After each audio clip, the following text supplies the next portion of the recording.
Every team, every topic, everywhere. This is Believe. Looking for these better days. It is Monday, August 24th. I'm Scott Seidenberg. Here's what you need to know to make today a better day. Week 2 of the NFL preseason is in the books. The underdogs continue to dominate.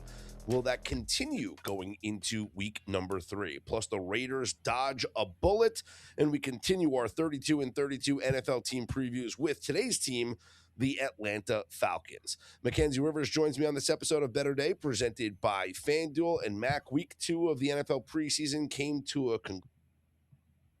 The lone Sunday game, Sunday Night Football, the Titans, a 19-16 win over the Seahawks. But as they say, good teams win, great teams cover. Seattle covers as a 3.5-point dog. You could have gotten them as high as 4.5. They actually closed as a 3-point dog in a lot of books. But this has been the story of the preseason so far. Underdogs through 2 weeks of the NFL preseason are 25-7 against the spread. It's easy, right? Wow. We just bet on the dogs. Yeah, it's easy now. Man, that's a monster. 80%. If it's like Yeah. the first round of the NCAA tournament and you have a 25-7 trend, it's like all anybody can talk about. What was interesting about Seahawks-Titans was the Seahawks pretty much covered in the first quarter. Like they were not going to give away a 13-point lead, even though you would think the favored team would have their starters out more, and that's what the market's reacting to. Yeah, so Robert Saleh said he was going to play his starters, and Cam Ward played early on in the game. And the reason why I bet the Seahawks and tried to get the best of the number was because Cam Ward had a really good practice on Friday in joint practice against the Seahawks, where he was like 22 of 26 passing or whatever the exact numbers were. He dominated. Like he was killing it again through 2 touchdown passes against the Seattle Ones. And so the market, with Robert Saleh saying the starters were going to play 20 to 25 snaps, the market shot up from Titans -2 to Titans -4.5. But I'm thinking, well, if Cam Ward looked so good in practice on Friday, you've seen enough. There's no reason to play him extended time in this preseason game, because the worst thing that you can do is just erase all the positive vibes that you got in that practice and have him have a subpar performance. And you know something? He had a subpar performance, Mackenzie. He was not good. And the Titans looked terrible with their starters in the game. The Seahawks, who didn't start any starters, dominated them in the first half. And a lot of coaches have said that the inner team practices during the week are more competitive and better overall football, even though you don't actually tackle anybody to the ground. But it's the who's playing and it's the play calls, because on national TV, you don't want to have that bad injury. And plus you are tackling people to the ground. So everything's a little bit more conservative. Yeah, every coach will tell you that they get more out of the joint practices because it's a controlled environment. Somebody comes close to the quarterback, you blow the whistle. You can script it with the opposing coach. You can say, hey, we want to work on 3rd and longs today. Hey, we want to work on red zones today. And you can control the environment, whereas in a preseason game, you don't know if someone gets overzealous and takes a hit at the quarterback or something like that. These guys are trying to make rosters. I think the increase in joint practices around the league is the reason why underdogs have dominated here in the preseason, because the books might be pricing in, some teams because, well, first off, they don't know how to price preseason games. We know that, right? It's why the limits are so low. But they might be pricing these things thinking, well, the starters are going to play a little bit, right? But because of the joint practices, like I said with the Titans, there's no reason to play these guys. Or some teams say, oh, you know what? Yeah, they're going to warm up before the game just because we want to get them the feel of warming up, but they're not playing in the game because we got good work in during the joint practice. I mean, I talked to a Seahawks reporter yesterday who was telling me 15 years or whatever, like Pete Carroll never had a joint practice. And now Mike McDonald does it every single week of the preseason. So it's the increase now of joint practices, and I think it's led to less starters playing during the preseason and more dogs covering. 25-7. I mean, you have pretty good evidence there. So that's the question. Are we just following this 80% trend of week 3, or everything changes week 3? It always changes week 3. Everything changes in week 3, Mackenzie. So I actually looked this up. And since the start of the 2021 season, which is what we always like to do with our trends, because that's when the preseason changed. Post-COVID also, but that's when the preseason changed to 3 games. Right, I think that's why it changed. People are Yeah. like, what are we doing out here? Well, but also the 17 game schedule, right? Sure. Now underdogs in weeks. Where is it? Let's see. This is the best. This is the best number here. So in week 0 and 1 of the NFL preseason, 0 being the Hall of Fame game, dogs are 61 and 39 against the spread. In week number 2 of the preseason, and this is not including this week's numbers, it was 47, 37, and 1. You have to add, I think it's now, let's see, do we have complete data on that? I don't think we have complete data on week number 2. It hasn't been updated yet as the time of we are recording this podcast late It on was a Sunday solid evening. winner, and it improved. Yes, it improved. So we're still very good ATS numbers. In week 3 of the NFL preseason, since the start of the 2021 year, dogs 32, 41, and 2 against the spread. The favorites Reversal. are actually covering at a higher clip here, about 56 to 57% for favorites, covering by almost 3 points per game on the ATS margin. And just straight up favorites in week 3 of the NFL preseason, 52, 21, and 2 by 7 points per game. It is an unbelievable margin for favorites in week 3. Why do you think that changes? Why do you? I have my theories. Why do you think week 3 is different? I mean, it's all pricing motivation, right? So what does the market know? What does the market doesn't know? The market might know a player starting. It doesn't necessarily know who's going to try hard. So for week 3, which is more like week 4 back in the old system, which coaches are playing just to not get anybody hurt, and which coaches are playing because they have some real battles that they're trying to settle. That would be my theory, that it's more identifiable, not necessarily who's playing, but who's going in with more of an intention to win. Yeah, but we also have 2 weeks of data now on these backups, right? That's so true. That's a good point. You don't know like what these third and fourth string quarterbacks are going to do. Now we've seen them for 2 weeks. Like we know we're going to talk about the Atlanta Falcons coming up here on our 32 and 32 NFL team previews. The kid from the D3 school, Jack Strand, looked incredible in their second preseason game, right? So now we're sitting here going, well, what's going to happen in the Falcons' third preseason game? Maybe Jack Strand is the reason why. Like, I remember when the Jets had, Chris Strevler at quarterback in the preseason, and he was just a good running he was a running quarterback. And he played well in the preseason, and it made the Jets a fun bet in the preseason because he was going to run the ball all the time.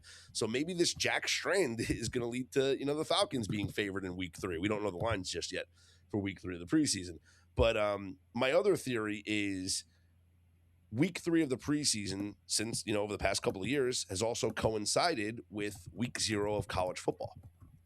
And with the sports books caring more about the higher limits and the higher liquidity in the college football markets, there's more attention paid to the college football markets, and maybe there's more pricing inefficiencies in week 3 of the NFL preseason. And maybe they're just, and maybe it's just, okay, they list the team as a favorite or they list the team as a dog, but the market moves it to a favorite because they priced it wrong. And the steam move actually works in week 3 of the preseason because the team that it should be favored winds up closing as the favorite regardless. That makes sense. You're paid for actually watching the market and chasing a little bit, following the money. Week 3, if you were a loser in your first 2 preseason games since 2021, 11-5. So that kind of makes sense. The team that needs to get off the snide generally does get off the snide. 11-5 ATS covering by 6.7 points per game. So we'd be looking at the Dolphins, who are 0-2, the Browns, who are 0-2, the Texans, Kansas City Chiefs, Philadelphia Eagles, New Orleans Saints, and the Seattle Seahawks, your 0-2 NFL preseason teams that we'd be looking at here for week 3 of the NFL preseason. We had some news in the NFL earlier on Sunday, Mackenzie. Ashton Genty of the Las Vegas Raiders went down with an injury at practice. He was diving for a ball that was out of his reach, and he went down, and he could not put any weight on his leg. He had to be helped off the field. And the initial reports that we got out of Raiders camp was that after Genti was helped off the field, the Raiders teammates huddled up and had a prayer circle. And when I read that, I'm thinking Genti's out for the year, right? Like you don't stop practice and have, I don't care how religious you are. You don't stop practice and have a prayer circle for your fallen teammate if he just rolled his ankle. Like it must have looked really bad for the players to say a prayer, take a knee and say a prayer for him as he's coming off the field. Now, late last night, we got reports that it appears to just be an ankle sprain, but we don't know how severe the ankle sprain is. It could be that dreaded high ankle sprain. Right. He's going to be out. He's going to be out sometime, but it is not considered a season-ending injury. So that's a good thing. So the Raiders apparently dodged a bullet. We'll get more reports, obviously, today coming out of Raiders camp when he goes through more testing.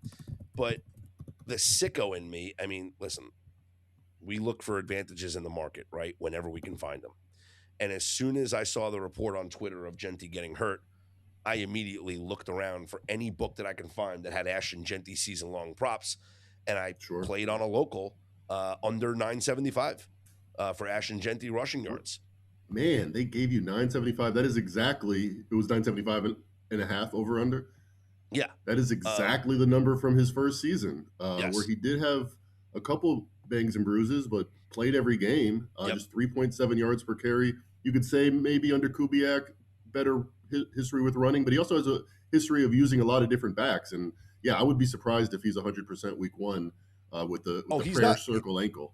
Yeah, so all the sports books took him off the board as soon as the injury happened. So again, I had to play this on a local. I couldn't get it on any sports book because they were very quick with the information. As soon as it hit Twitter that Genti was going to be out, right? It was your guy down the street that doesn't have Twitter. What do you mean a local? I mean, you play the places where listen, you don't want to know my business, okay? What does Tony Soprano say? Like trash pickup consulting. Waste management consultant. Waste management consultant. Yeah, waste management consultant. And so, it was quickly taken off the board pretty much like everywhere. But the point, and here's the thing, DraftKings, FanDuel, they have house rules where as long as the player plays one snap during the regular season, your bet is active, okay? So they don't have to play week one.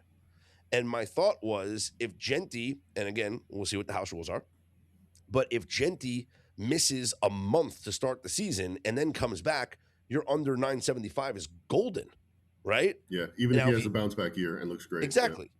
So, I mean, it was my immediate thought was to play the under. Now I couldn't, obviously the books, posted it off the board. But it's the reason why unders will always be the profitable way to go with season-long player props.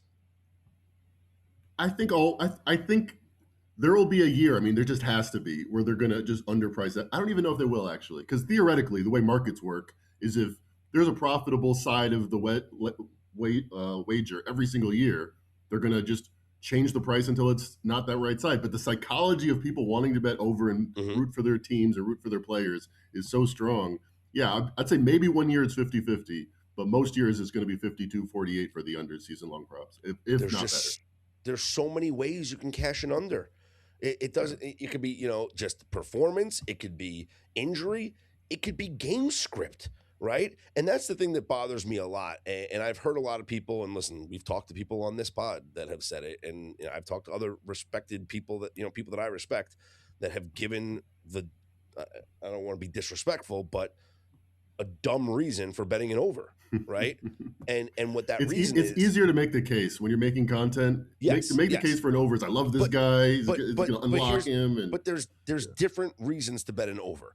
To just take the season-long number and divide it by 17 games and say all they have to do is go over 60 yards a game. He's not going to throw for 220 yards a game. Are you kidding me? No, but that's the asinine, ridiculous, dumb reason. Because number one, you can't assume 17 games, right? because it's rare. Like, there's not a lot of people that play all 17 games. And 2, every game is different. The game script is different in every game. There's going to be games where your team is up by 3 touchdowns and the backups are in the second half, right? And you're running the ball a lot. There's going to be games where you're down by 4 scores and you don't run the ball at all, and you're just passing the whole game. And there's going to be bad weather games that affect you. The game script is not the same. All 17 games are not created equal. You cannot justify an over by just dividing by 17 games. Now, what you can do to justify an over is if you are accounting for something that the market is not. If you have a handicap that the market is not pricing in, that's where you can take advantage of an over. And I will give you an over right now for that exact reason. Are you ready, Mackenzie? What a tease. Yes, sir. All right. Hey, this is Steve Gorman, radio host, sports commentator, and former drummer for the Black Crowes. Let's talk about something that affects us all: drinking and driving. Summer's drawing to a close, and football season is kicking into gear. We just can't wait for those tailgates, cookouts, and get-togethers with friends to enjoy the game and throw back a few cold ones. Let me suggest a few more items for your plans. Always plan for a safe ride home. Just like in sports and music, I always have a game plan, and the most important part of any plan is sticking to it. If you plan to drink, take that plan a step further. Call a ride share, a taxi, a sober friend, or a designated sober driver. Drinking and driving is a decision that will change your whole world. Get a DUI? Crash your car, injure yourself or others.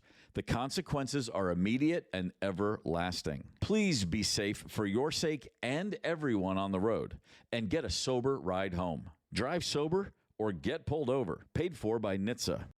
Did you know that driving under the influence of marijuana is illegal? Driving high will get you a DUI. And if you're wondering if law enforcement can tell you're driving high, well, everyone else can. Friends? I can tell you drove high. Parents? I can tell when you drive high. Relatives? I can tell. You drove here high, didn't you? So what makes you think law enforcement can't? I can tell. If you feel different, you drive different. Drive high, get a DUI. Paid for by NHTSA.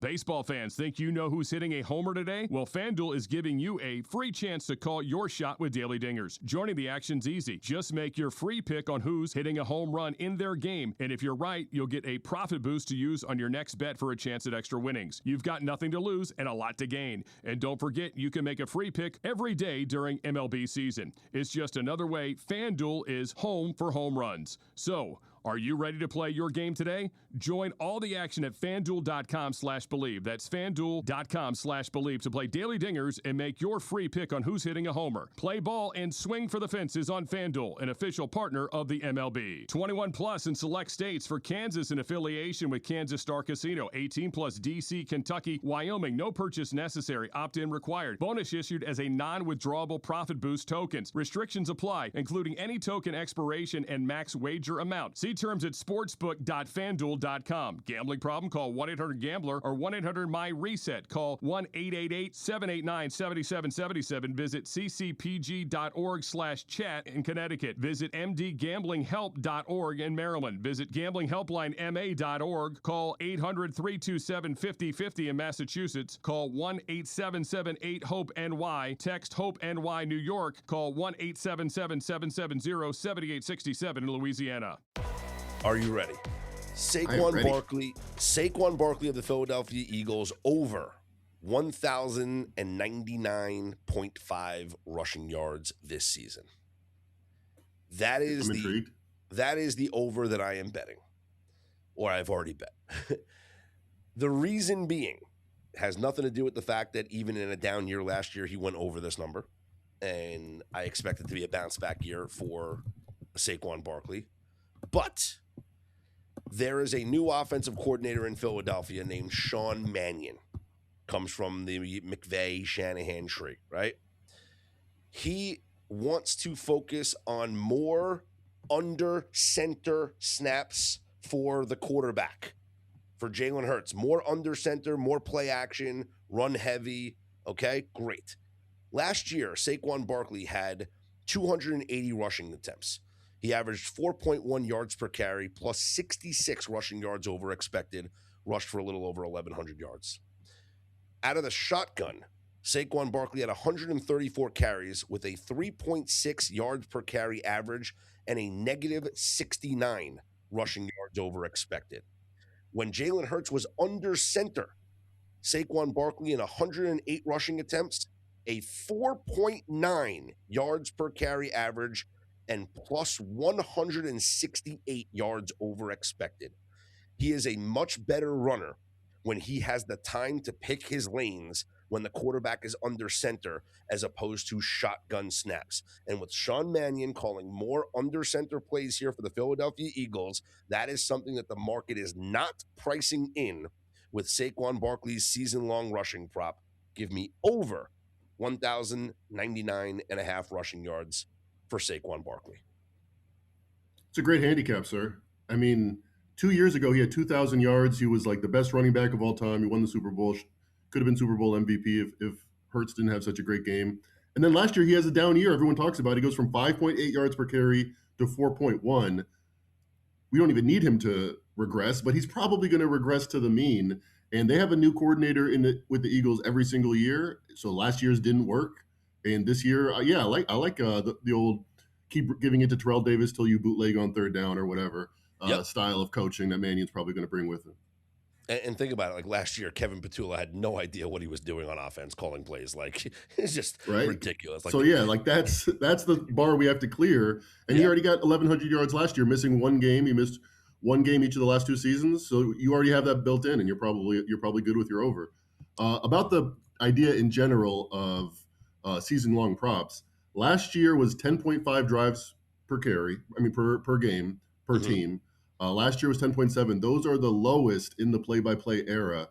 So that's a trend I've pointed out in the past. People are running less drives per game. The Eagles probably are already on the lower end of that because they take their time and run a lot. But something to keep in mind that you can have a really efficient offense, but if you're matriculating the ball down the field, which has been the case of late in the NFL, sometimes you don't get those passing overs.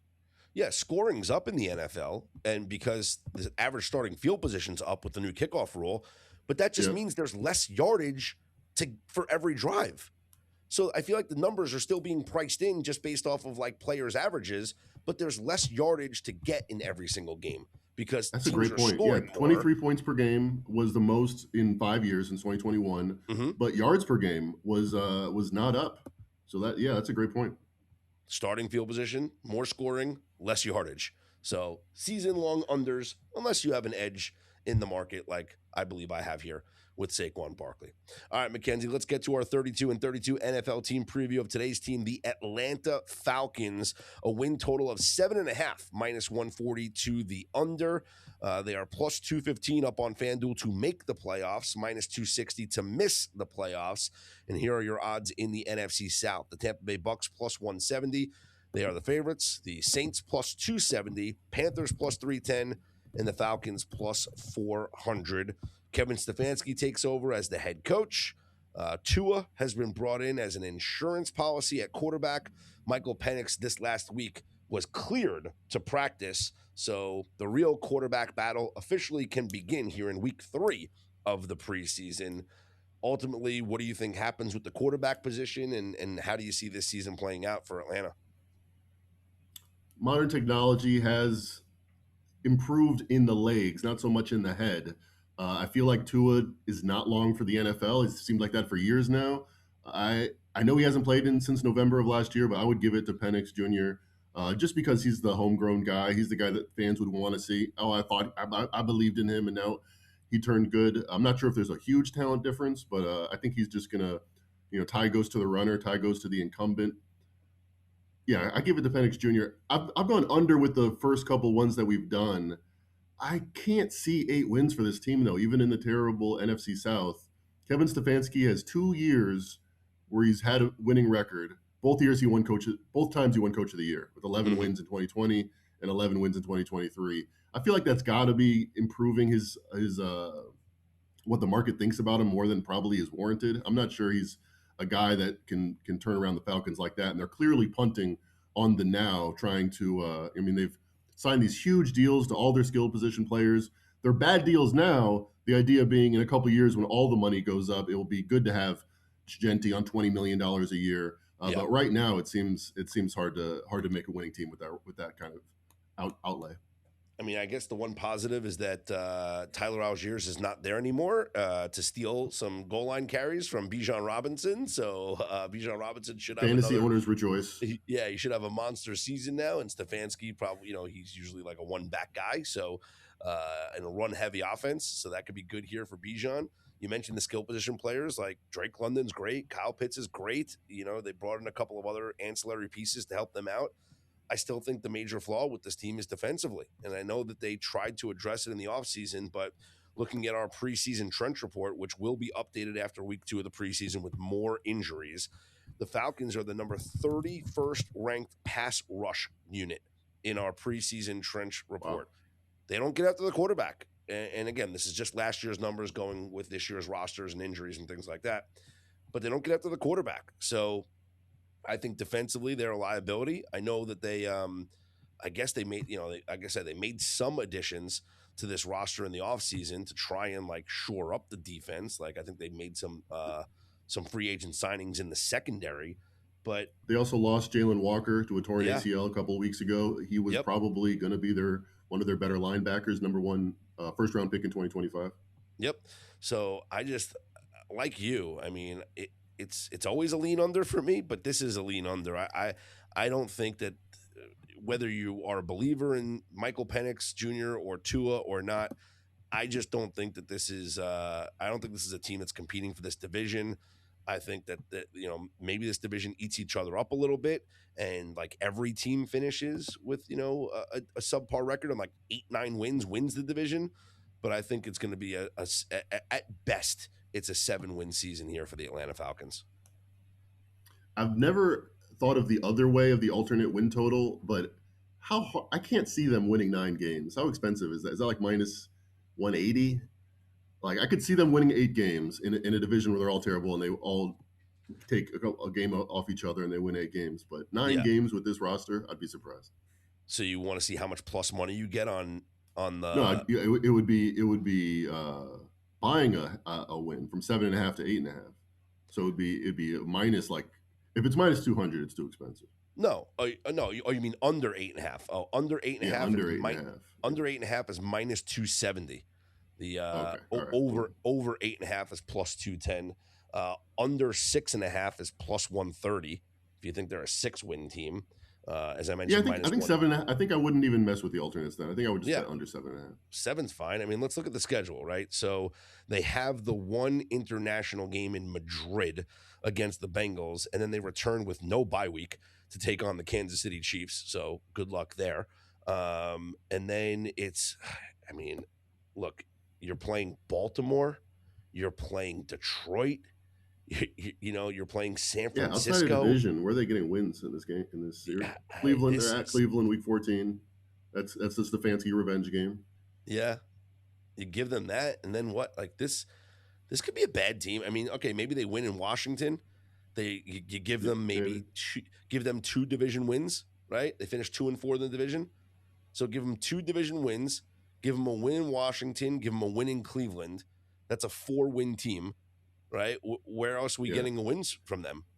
I mean, you never know in the NFL. So flip 3 results. They shock Green Bay. Who knows? But you gotta get 4. Got to have 4 shocks now to get to 8 at this point. That's what I'm saying. Under 7.5, best bet for the Atlanta Falcons this year.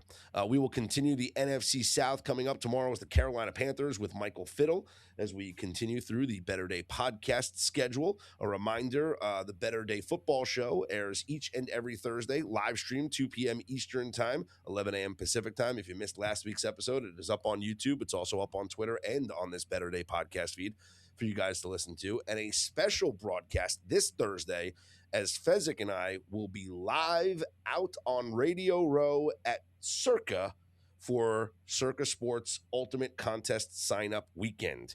So we will do the live stream, of course, with Duck as well. We will have the Week 0 best bets for college football, but we will also be doing a lot of contest talk, and we'll have some guests on as well, as we will be live at Circa for the Ultimate Contest Sign-Up Weekend. So that live stream coming up on Thursday, 2 p.m.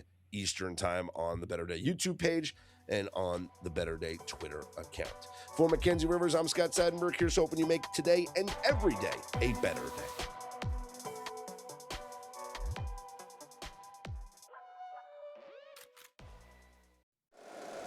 If you like the show, please take a moment to rate, review, and subscribe. It really does help the show to grow.